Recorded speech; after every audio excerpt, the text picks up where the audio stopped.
I debate socialists all the time, and their only real comeback is, oh, that's not real socialism, or that's not real communism. Is there any way to really get around that and try to make them see that, look, just because your version of socialism, that magical fantasy land version of socialism, has not been tried, doesn't mean that socialism is an acceptable concept? Yes. So the problem is that you're arguing with them in terms of the effectiveness of socialism. So what that argument is, you say socialism doesn't work, it fails everywhere, it makes people poor and miserable, right? That's the argument. And then they go, but that's because it hasn't been properly tried, right? That's their comeback.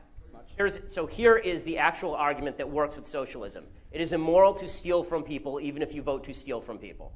Okay, if there are 3 people in a room, and it's me, and I have $100, and you and your friend are in the room, and you vote to beat me up and take my money, that does not make it morally legitimate for you to beat me up and take my money. One of the great lies that's been told about socialism, and you see this all the time, is people say socialism, beautiful idea in theory, but it doesn't work in practice. No, socialism is a shitty idea in theory, and it's an immoral idea in practice. Okay,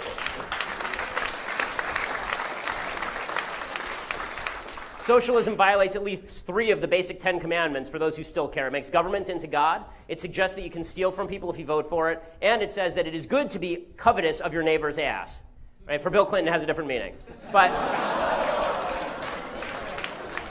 the problem for conservatives is we never actually argue on a moral level. We're constantly arguing on an effective level, on an efficiency level. And that's a problem because the left always argues on the moral level. In the end, they always say, sure, my ideas don't work, but they're fair.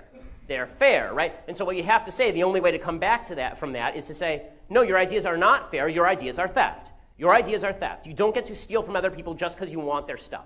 That's the only way to beat that argument, do it on the moral level. Otherwise, they can always argue, well, it's not perfect, it's not perfect. Okay, there's no way to come back from that because, again, they're operating in unicorn land with gumdrop rainbows and fairy skies.